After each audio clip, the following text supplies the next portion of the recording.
The devil is real. I clearly understood. Those beings had come specifically for me. They closed in around me, forming a ring, cutting off every possible way of escape. This is the testimony of Dr. Gloria Polo, a woman who claims she saw what awaits a person after death. Many are convinced that life after death is nothing more than a beautiful legend, something suitable for films. Those who hold this view believe that after the final breath, there is only emptiness. But what happened to me on the 5th of May 1995 is capable of shaking that certainty. On that day, I experienced clinical death and saw what fate awaits the one whose life was saturated with malice and hatred. That is how Gloria Polo, a doctor from Colombia, recalls what happened. According to her, it was her sister, also a doctor, who helped bring her back to life. She was the one who insisted that resuscitation continue, even though other physicians considered the situation hopeless and suggested turning off the machines. The first return. On the 5th of May, 1995, on a rainy Friday, Gloria and her nephew, a dentist, were heading to the library of the National University of Colombia. Her husband joined them. A heavy downpour began. Gloria and her nephew opened an umbrella, while her husband walked along the wall of the building, trying to shield himself from the streams of rain. My nephew and I were walking along an avenue lined with old trees. In front of us stretched a massive puddle. We tried to go around it, and at that very moment, lightning struck directly into us. My nephew died instantly, Gloria recalls. She herself found herself on the brink between life and death. What remained in her memory was a blinding radiance, brighter than sunlight. In that light came the realization, I had died. I seemed to be floating and met my deceased relatives, my parents, my grandmothers, my grandfathers. The encounter that struck me the most was with my great-grandmother. Before that, I believed in reincarnation. Once I spoke with a person who claimed to be able to communicate with spirits. He told me that my great-grandmother had supposedly already been reincarnated. I sincerely believed it. In every new person I met, I searched for signs of her rebirth. But in that light, I realized how deeply mistaken I had been. My great-grandmother stood beside my other deceased relatives. My nephew, who had been killed by the lightning, was there as well.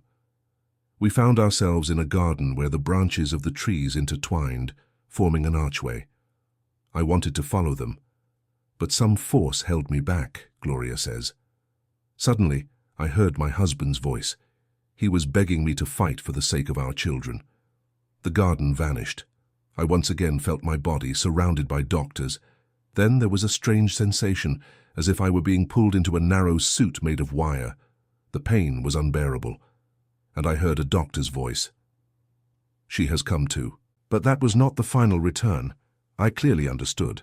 Those beings had come for me. They were standing all around. As I watched what was happening in the operating room, I was thinking about my legs, which had suffered the most. Would I ever be able to walk again? Then suddenly figures appeared nearby. At first I thought they were doctors, but when I looked more closely, I felt such overwhelming fear that all my previous worries instantly disappeared.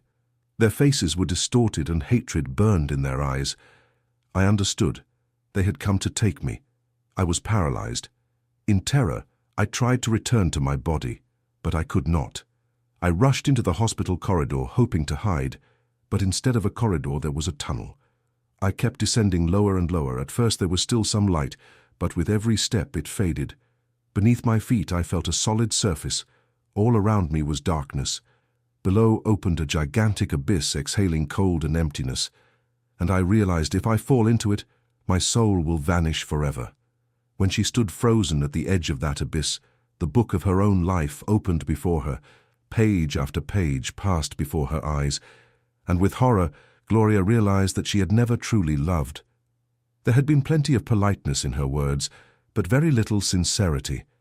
When she saw a colleague wearing a new dress, she would smile and compliment it, yet inside she would think with contempt that it was tasteless and ridiculous. When she encountered someone else's pain, she spoke the proper words of support, but her heart remained cold.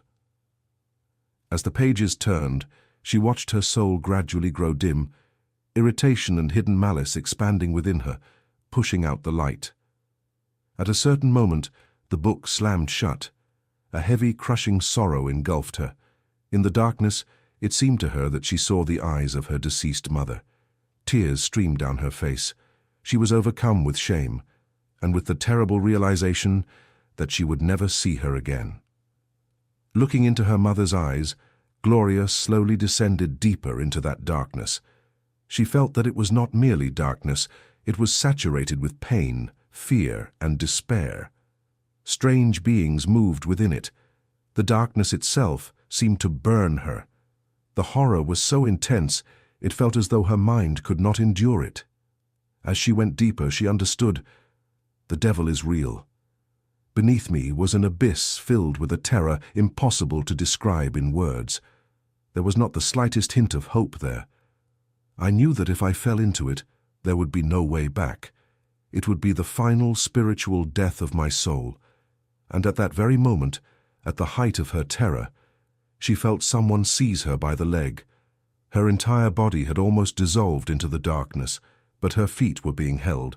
She hung suspended over the void, and that faint light still remaining within her provoked rage in the beings hidden in the gloom. They rushed toward her, as if trying to tear from her the last sparks of light. Hanging over the abyss, she screamed. She begged God to forgive her. She begged to be sent back. She cried out that she had ended up there by mistake. After all, she was a Catholic and attended church. But suddenly she fell silent. A memory rose within her. She had placed more faith in horoscopes than in God. She believed the influence of Mercury mattered more than prayer. In that moment, she understood she had no right to demand salvation. And yet an unknown force began to lift her upward. A voice declared that she was being given a second chance. She heard that her rescue had not come because of her relatives' prayers. Newspapers had written about her condition, and strangers had prayed for her. In the darkness, small lights began to appear, like hearts filled with a sincere desire for her healing. What moved her most was the image of a poor peasant. He prayed and said, "Lord, if you save this woman, I will go on a pilgrimage." A man living in poverty himself was pleading for a woman he had never known. After that, she was returned to her body. The doctors said that her return was a true miracle. That is how Gloria Polo concludes her story. And if what she says is true, then death is not an ending. It is a revelation. And perhaps the real question is not whether there is life after death, but what awaits each of us when our own book is opened. Write in the comments what you think about her words. Do you believe that after death something awaits us? Do not forget to like and subscribe so you do not miss new stories. Peace and goodness to everyone.